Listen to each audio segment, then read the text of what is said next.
Think about how many times you have changed yourself for people who were not even thinking about you for more than a few seconds. You changed your words because someone might judge you. You hid what you wanted because someone might laugh. You stayed quiet because someone might not agree. You acted stronger than you felt, richer than you were, calmer than you were, or happier than you were, because somewhere in the back of your mind, an unseen crowd was watching. That crowd may not be real, but the fear is real. The fear of being judged, the fear of being mocked, the fear of being misunderstood, the fear of not being liked. And little by little, that fear can become a prison. No iron bars, no locked door, just a life built around one question: what will they think? Stoicism offers a different question. Not, will they approve of me? But, am I living in a way I can respect? Stay with this reflection, because we are going to look at one of the hardest and most freeing Stoic lessons: how to stop caring so much about what other people think.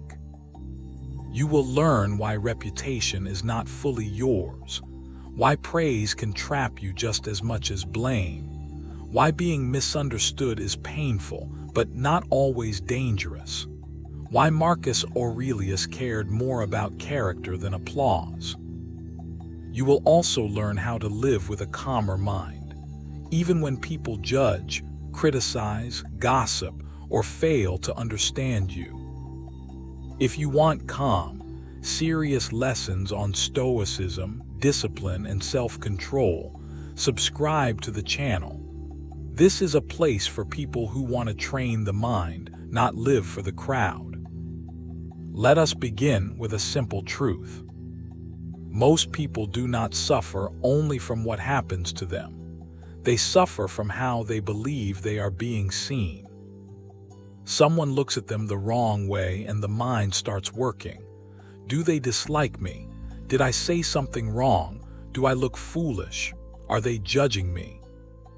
A message is not answered, and the mind fills the silence with fear. A person criticizes one choice, and suddenly it feels like the whole self is on trial. A stranger laughs nearby, and the ego wonders if it is the joke.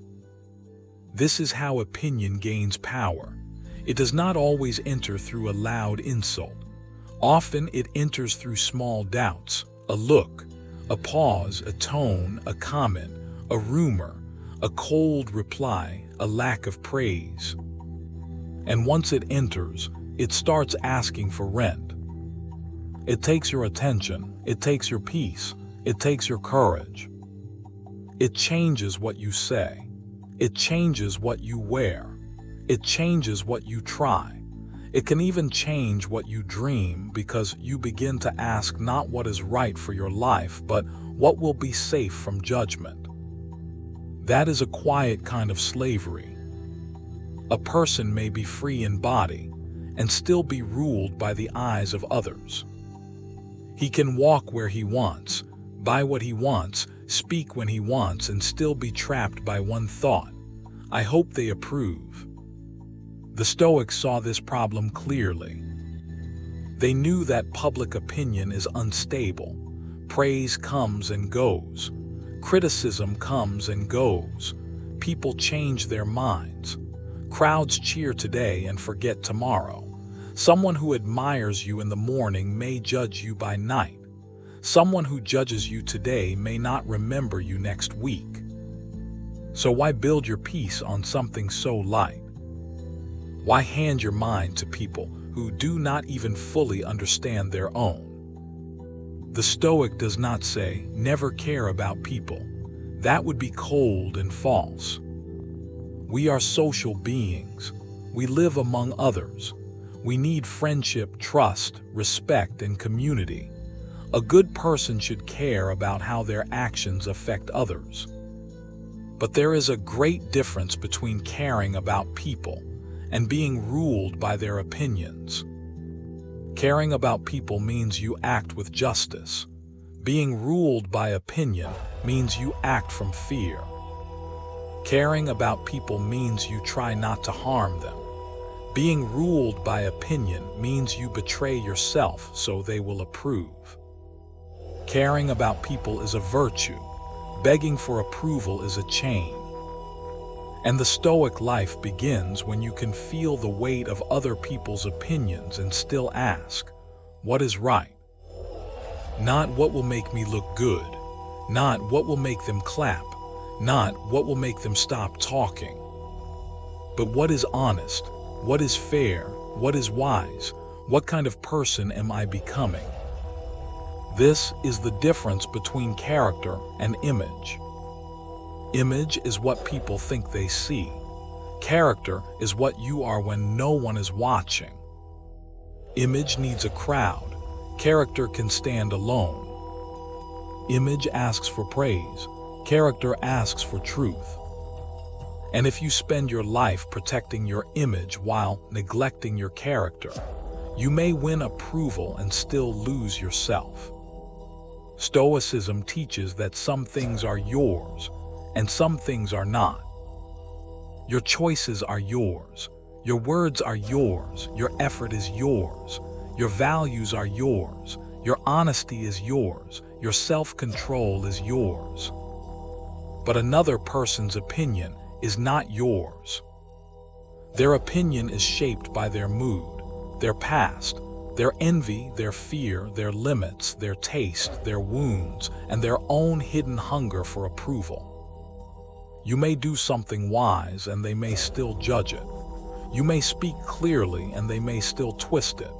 You may act with good intent and they may still see bad intent. You may grow and they may still remember the older version of you. You may change your life and they may still call you the person you used to be. This is painful, but it is not yours to control. You can control your conduct. You cannot control the mind that receives it. You can control whether you tell the truth. You cannot control whether truth is welcomed. You can control whether you act with dignity. You cannot control whether others are fair enough to notice. This is why chasing approval is so exhausting. You are trying to manage a place you cannot enter, another person's mind. Reputation lives in other people's mouths. Character lives in your choices. One is wind, the other is stone. Most people know criticism can trap them. They know an insult can hurt. They know gossip can disturb the mind. But fewer people notice that praise can be a trap too. Praise feels sweet. It feels like proof that you are safe. It feels like a small crown placed on the head. But the same crown can become a collar. When you need praise, you begin to fear losing it. You start to repeat what got applause, even when it no longer fits your soul. You hide the parts of you that may not be admired. You become careful in the wrong way. Not careful with virtue, but careful with performance. You begin to ask, will this make them like me? And once that becomes your guide, the crowd becomes your master. This is why Stoicism warns us about both sides. Do not be crushed by blame. Do not be drunk on praise. Both are outside you. Both are unstable. Both can make you forget the real work. Imagine a crowd cheering for you. Their voices rise. Their hands clap. Their eyes are fixed on you. For a moment, you feel larger than life. But what is the crowd? A collection of changing minds. Hungry minds, tired minds, distracted minds. People who may cheer because others are cheering. People who may leave when something newer appears. People who may praise what they do not understand and condemn what they never examined. The Stoic does not hate the crowd. He simply refuses to build his soul on it. The same crowd that crowns you today can abandon you tomorrow. If you live for their applause, you will fear their silence. If you live for their approval, you will fear their judgment. If you live for their attention, you will fear being forgotten. But if you live by principle, the crowd loses its throne. You may still hear it, you may still feel it, but it no longer owns the center of you. Marcus Aurelius had every reason to care about public opinion. He was emperor of Rome. His image mattered to politics, armies, senators, citizens, and enemies. His name moved through the empire long before his face entered a room. People praised him, judged him, used him, feared him, and expected things from him. Yet in his private notes, he kept reminding himself how small fame really is. He thought about how many famous people had already died, how many names once spoken with fear or love had faded into dust, how the people who praise us will also die, how the memory of the praised and the praiser both vanish in time. This was not meant to make life empty. It was meant to make vanity small. Marcus was not trying to become careless. He was trying to become free. He knew that a ruler who needs praise is easy to control. Flatter him and he leans toward you. Criticize him and he panics. Threaten his image and he betrays his judgment. The same is true for any person. If your peace depends on being liked, then anyone who dislikes you has power. If your confidence depends on being praised, then anyone who withholds praise has power. If your choices depend on being understood, then anyone who misunderstands you has power. Marcus ruled an empire, but he still had to rule this need. The need to be seen as good, the need to be admired, the need to be safe in the minds of others. And his answer was simple, though not easy. Return to the work of character. Do not waste time trying to appear wise. Be wise. Do not waste time trying to appear just. Be just. Do not waste time trying to appear strong. Act with strength. The Stoic does not ask, "How am I seen?" He asks, "What am I becoming?" This question can change a life. Because when you ask, "How am I seen?" you leave yourself. You move into the imagined eyes of other people. You begin to watch yourself from outside. You become actor and audience at once. Every movement becomes a performance. But when you ask, "What am I becoming?" you return to the place where work can be done. You return to your choices, your habits, your discipline, your courage, your honesty, your response to fear, your response to desire, your response to insult, your response to praise. This is where the Stoic works, not in the noise of image, but in the quiet workshop of the soul. One reason other people's opinions hurt so much is that they make us feel misunderstood. To be misunderstood is painful. You know what you meant, but they twist it. You know what you have lived through, but they judge only the surface. You know how hard you are trying, but they see only the mistake. You know your heart, but they speak as if they own the map of it. That can feel unbearable. A human being wants to be seen clearly, not perfectly, just fairly. We want someone to look at us and say, "I understand what you are trying to do. I see the truth of you." But not everyone will see that. Some people cannot see past their own anger. Some people cannot see past envy. Some people cannot see past the story they already decided to believe.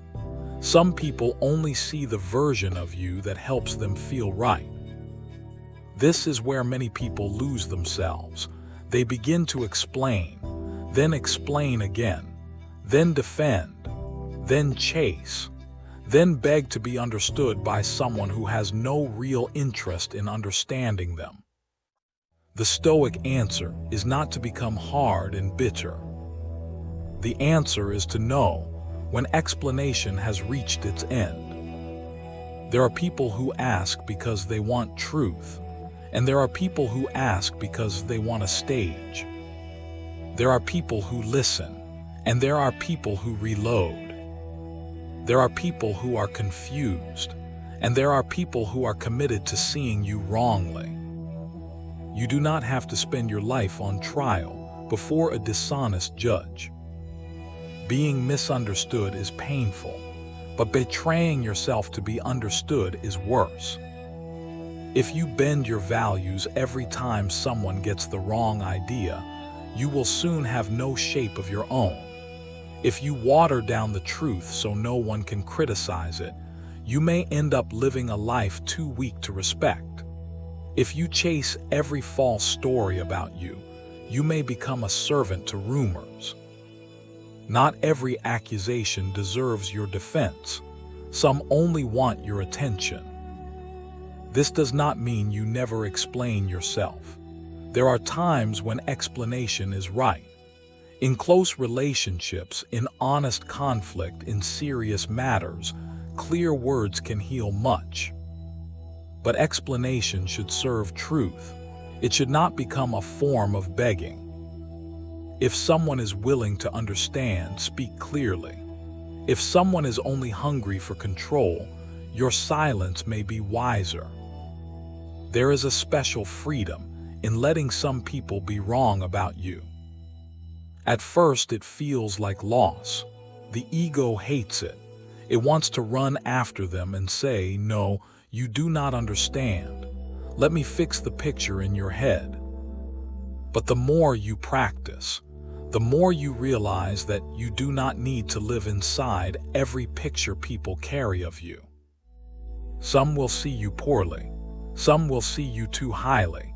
Some will see only what they need to see. Let them carry their pictures. You carry your character. This is not easy, because the desire to be liked is old. It begins early. As children, approval feels like safety. A smile means we belong. Anger means danger. Rejection feels like exile. So the mind learns to scan the room. Who is pleased? Who is upset? Who is judging? Who is leaving? That habit can follow us into adult life. We may grow older and still live like a child waiting for permission. Permission to speak. Permission to begin. Permission to fail. Permission to change. Permission to be different. Stoicism asks you to stop waiting. Not because other people do not matter, but because your life is not a public vote. If you wait until everyone understands you, you may never move. If you wait until no one criticizes you, you may never build. If you wait until the crowd is ready, you may die with your real life still locked inside you. Someone will always have an opinion. Too quiet, too loud, too serious, too strange, too late, too ambitious, too simple, too proud, too humble, too much, not enough. The crowd is never full. Feed it one version of yourself, and it will ask for another. This is why the Stoic must choose a higher judge. Not the crowd, not the critic, not the flatterer, not the stranger, not even the frightened part of himself that only wants to be accepted. The higher judge is virtue. Wisdom, justice, courage, self-control. These are the four great pillars of Stoic life. Wisdom asks what is true here. Justice asks what is right. Courage asks, what must I do even if I am judged? Self-control asks, can I do it without being ruled by fear or ego?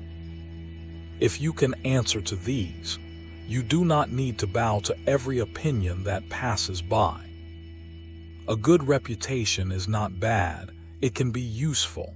It can help you build trust. It can open doors. It can reflect years of honest action. The Stoics did not say reputation has no value at all. They said it is not the highest good. The highest good is character. If a good reputation comes from good character, accept it with humility. If criticism comes because you did what was right, endure it with courage.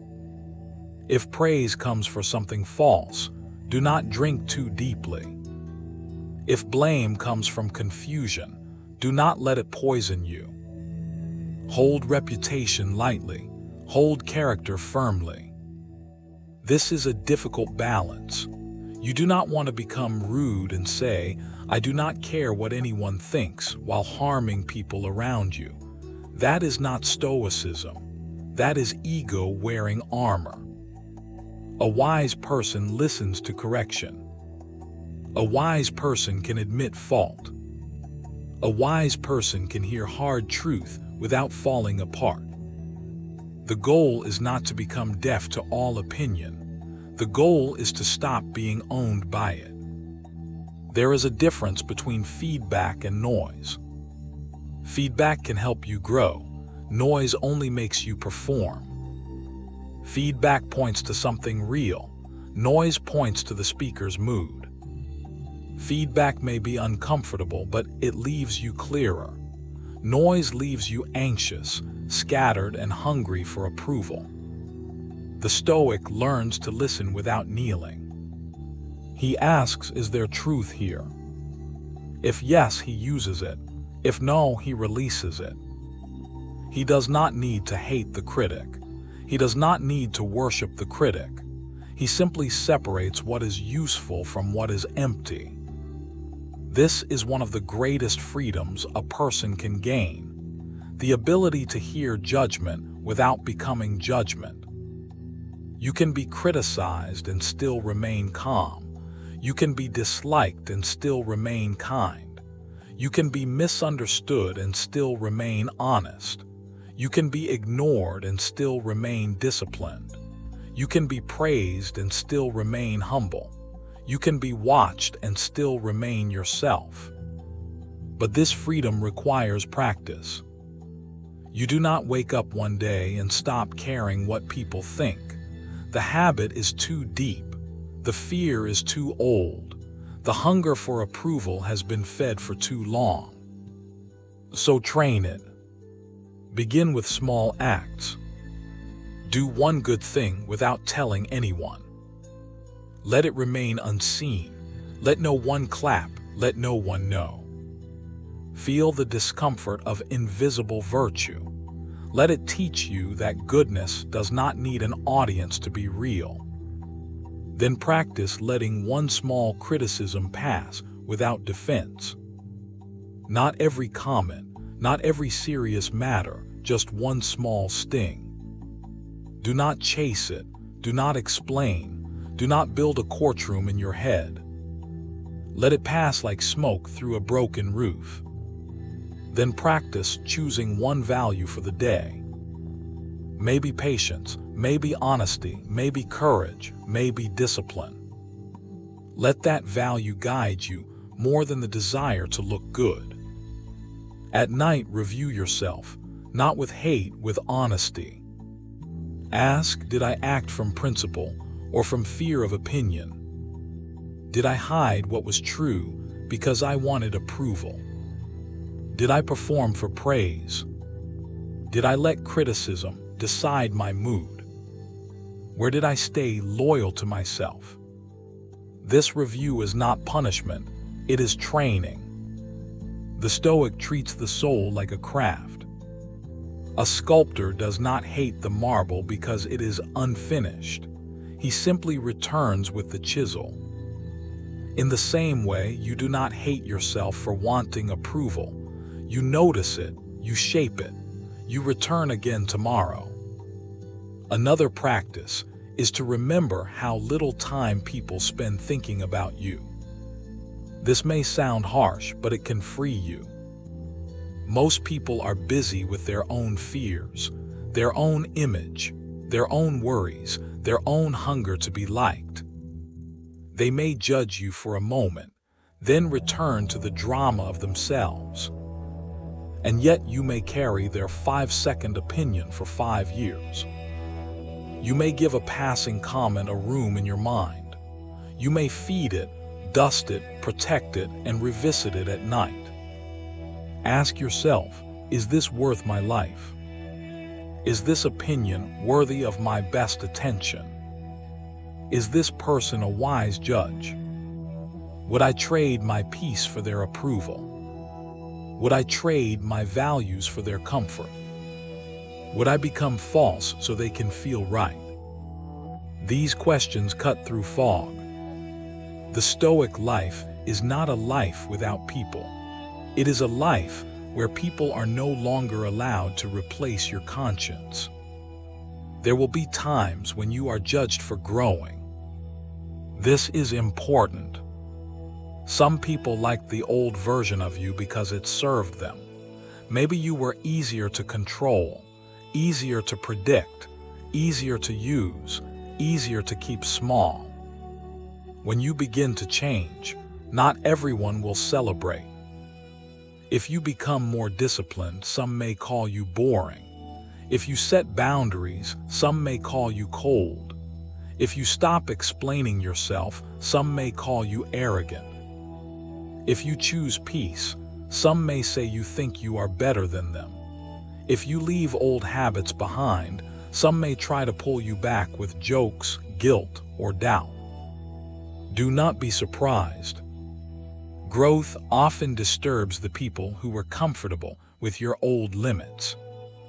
The Stoic does not hate them for this, but he does not hand them the keys either. You cannot become free while asking permission from the very people who benefit from your prison. This is why courage is needed. It takes courage to be disliked. It takes courage to be misunderstood. It takes courage to change in public. It takes courage to let the crowd whisper while you keep walking. But the cost of always being liked is often higher than the pain of being judged. To be liked by everyone, you must become soft clay in every hand. One person wants you quiet, another wants you loud, one wants you available, another wants you distant, one wants you ambitious, another wants you humble, one wants you to stay the same, another wants you to change. If your identity is shaped by every hand that touches it, soon there is no real form left. Stoicism asks you to become less like clay and more like carved stone.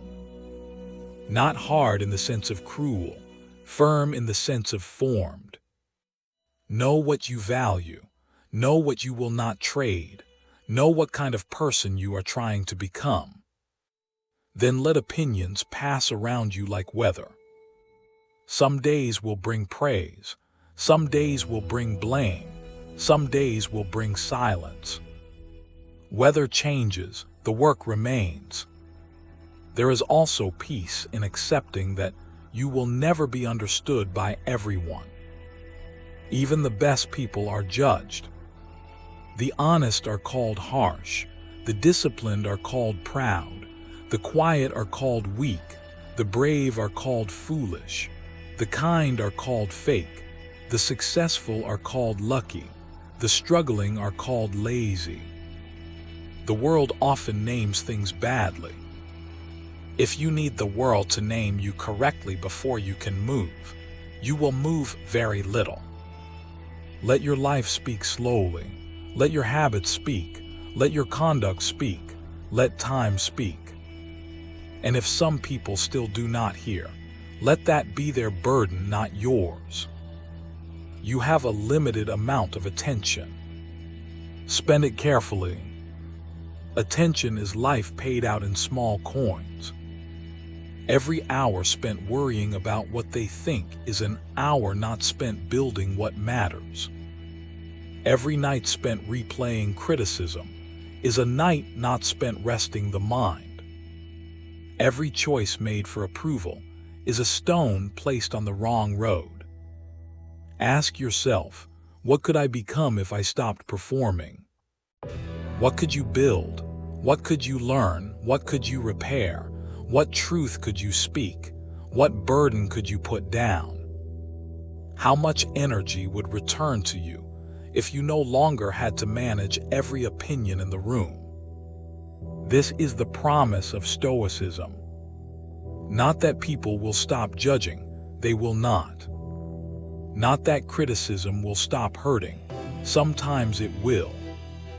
Not that you will never care, you will care because you are human. The promise is that opinion will no longer rule as king. It may knock at the door, it may shout from outside, it may even wound you for a moment. But it will not sit on the throne. Your character will. So the next time you feel that old fear rise, the fear of judgment, the fear of gossip, the fear of being disliked, pause.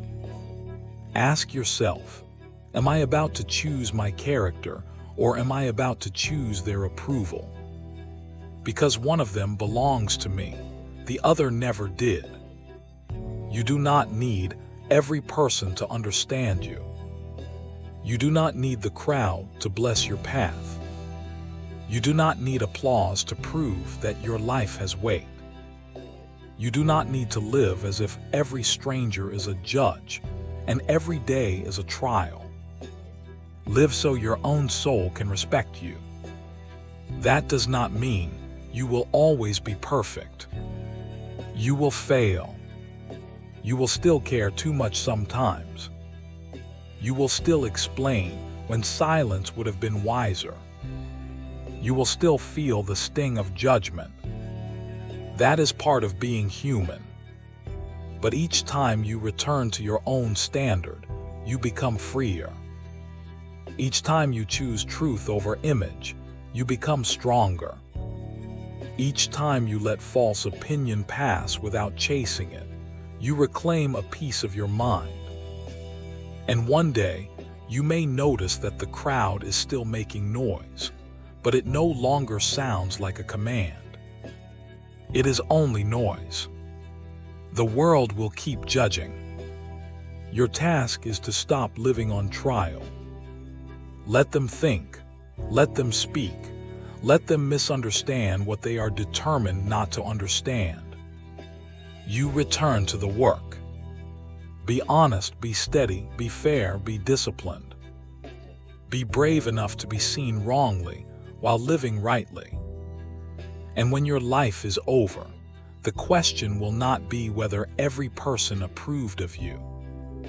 The question will be whether you used your brief time well, whether you protected your character, whether you became less false, whether you served what was right, whether you could stand before your own soul without shame.